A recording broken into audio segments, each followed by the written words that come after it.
Baik, Assalamualaikum warahmatullahi wabarakatuh. Shalom, Om Swastiastu, Namo Buddhaya, Salam kebajikan bagi kita semua.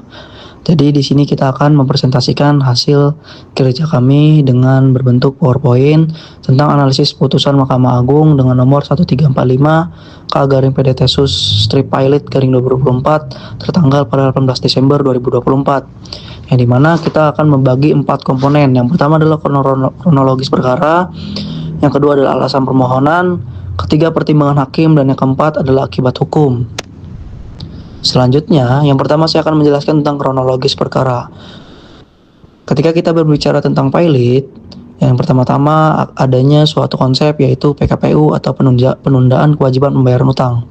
PKPU dimulai pada putusan PN Niaga Semarang nomor 12 garing PDT Sus strip PKPU garing 2021 dengan menyatakan PT Sri Rejeki Isman dan kawan-kawan dalam status PKPU.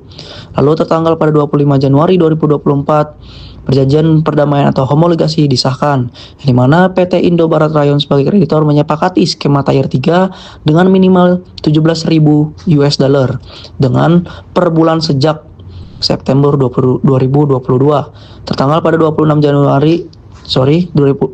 Juni 2023 adanya pembayaran terakhir atau tenggat pembayaran, yang dimana debitur melakukan pembayaran terakhir sejak Juli 2023. Pembayaran dihentikan dengan alasan tagihan telah dilunasi oleh pihak 3. Lalu pada 21 Oktober 2024 putusan PN Niaga terbit, yang dimana PN Niaga Semarang menerbitkan putusan dengan nomor 2 garing PDT Sus strip homologasi garing 2024 dengan mengabulkan permohonan PT Indo Barat Rayon dengan debitur dinyatakan pilot. Pada 25 Oktober 2024, kasasinya diajukan oleh PT Sri Rejeki Isman dan kawan-kawan mengajukan memori kasasi kepada Mahkamah Agung. Lalu pada 18 Desember 2024 putusan kasasi terbit. Mahkamah Agung menerbitkan putusan kasasi dengan nomor 1345K garing PDT Sus strip pilot garing 2024 yang menyatakan kasasi ditolak, yang dimana putusan pilot PN Niaga Semarang dikuatkan. Selanjutnya, kronologis perkara. Para pihak dalam perkara, para pemohon kasasi atau debitur termohon, PT Sri Rejeki Isman, Jalan Ki Haji Samanhudi 88, Sukoharjo, Jawa Tengah. PT Sinar Pajadjaja, Jalan Condrokusumo, nomor 1 Semarang, Jawa Tengah.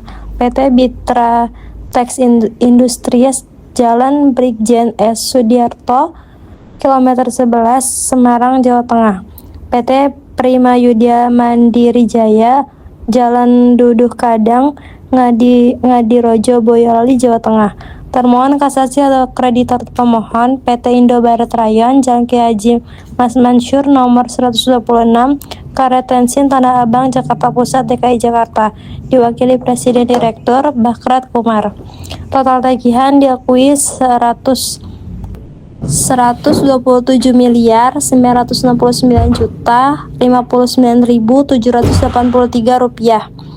Alasan permohonan mengapa PT Indo Barat Rayon memohon pembatalan perdamaian. 1. Lalai memenuhi perjanjian perdamaian. Debitur wajib membayar minimum 17.000 US dollar per bulan sejak September 2022. Pembayaran terakhir hanya dilakukan pada 26 Juni 2023. Sejak Juli 2023 pembayaran terhenti total. Yang kedua, alasan pemberhentian tidak terbukti. Debitur beralih tagih dengan dilunasi pihak ketiga atau asuransi melalui mekanisme subrogasi. Namun debitur tidak dapat membuktikan adanya pembayaran tersebut. Total pembayaran baru 26,66 miliar dari total tagihan kurang lebih 127,97 miliar, hanya 26 miliar 660.220.799 rupiah yang dibayarkan. Tidak ada jaminan pelunasan sisa kewajiban.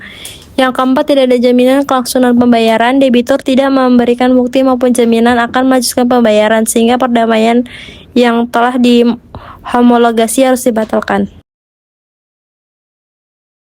Baik, selanjutnya dasar pengadilan niaga mengabulkan permohonan. Pertama, pelanggaran putusan homologasi. Para debitur terbukti lalai memenuhi isi putusan homologasi tanggal 25 Januari 2022.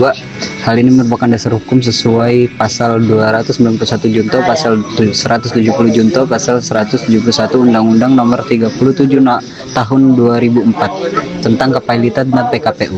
Kedua, subrogasi tidak terbukti. Dalil debitur bahwa tagihan telah dilunasi pihak ketiga melalui subrogasi tidak didukung bukti apapun. Debitur tidak dapat menunjukkan bukti pembayaran dari penjamin kepada kreditor. 3. Tidak ada jaminan pelunasan. Tidak terdapat jaminan bahwa sisa kewajiban akan dilunasi. Kondisi keuangan debitur tidak menunjukkan kemampuan melanjutkan pembayaran sesuai skema tier 3 yang disepakati. Keempat, putusan Yudex Fakti yang tepat. Mahkamah Agung menilai PN Niaga Semarang tidak salah menerapkan hukum. Putusan pembatalan perdamaian homologasi dan pernyataan pilot adalah tepat dan sesuai ketentuan undang-undang. Alasan Mahkamah Agung menolak kasasi. Para pemohon kasasi debitur meminta Mahkamah Agung membatalkan putusan pilot dan memerintahkan mereka kembali melaksanakan perjanjian perdamaian. Namun, Mahkamah Agung menolak dengan pertimbangan berikut. Argumen debitur. 1. Pembayaran dihentikan sementara karena tagihan sudah dilunasi pihak ketiga. Debitur kumulatif telah membayar 26,66 miliar dari total tagihan. Kasasi memohon pencabutan status pilot dan pemulihan perjanjian perdamaian. Namun penilaian MA sebagai berikut. Tidak ada bukti pembayaran pihak ketiga yang dimaksud, dalil tidak dapat dibenarkan. Selanjutnya, pembayaran parsial tidak membebaskan debitur dari kewajiban sisa, lalai tetap terbukti. Dan terakhir, Pengadilan Negeri Niaga tidak salah menerapkan hukum. Syarat pasal 291 Undang-Undang Kepailitan terpenuhi. Baik, ke konsekuensi hukum putusan pilot. Yang pertama, pernyataan pilot. PT Sri Rezeki Isman Tbk, PT Sinar Pancajaya, PT Biratex Industries, dan PT Prima Yuda Mandiri Jaya resmi dinyatakan pilot dengan segala akibat hukumnya. Yang kedua, pembatalan homologasi. Putusan homologasi nomor 12 garing PDTSUS PKPU garing 2021 tanggal 25 Januari 2022 dinyatakan batal. Seluruh perjanjian perdamaian dengan kreditor tidak lagi berlaku. Yang ketiga, pengangkatan kurator. 4 kurator diangkat: Deni Ardiansyah, Nur Hidayat, Fajar Romi Gunitar, dan Nurma Chandra Yani Sadikin untuk mengelola dan membereskan seluruh harta debitor. Yang keempat, hakim pengawas. Hakim pengawas Pengadilan Niaga Semarang ditugaskan mengawasi jalannya pengurusan dan pemberesan harta kekayaan para debitur yang pilot. Para pemohon. Yang kelima, biaya perkara. Para pemohon kasasi dihukum membayar perkara kasasi sebesar 5 juta rupiah. Biaya pembatalan perdamaian PN Niaga 3.245.000 rupiah. Yang keenam, kehilangan kendali aset. Seluruh aset debitur beralih dalam pengurusan kurator. Debitur tidak dapat lagi mengurus atau mengalihkan harta kekayaannya sejak putusan diucapkan. Lalu terakhir, ringkasan putusan. Mahkamah Agung menolak kasasi, pilot dikuatkan.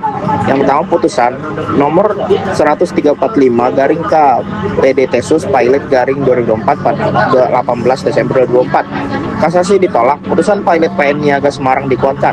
Debitor pilot PT Sri, PT SPD, PT Biratex, PT Prima Yuda Mandiri Jaya. Kreditor pemohon PT Indo Barat Rayon. Dasar hukumnya pasal 291 junto 170 junto 171 UU nomor 37 2004 tentang kepailatan dan PKPU. Untuk biaya kasasi 5 juta rupiah. Mungkin sekian yang bisa saya sampaikan. Kurang lebih mohon maaf. Pada Allah mohon ampun. Wabillahi taufiq wal hidayah. Wassalamualaikum warahmatullahi wabarakatuh.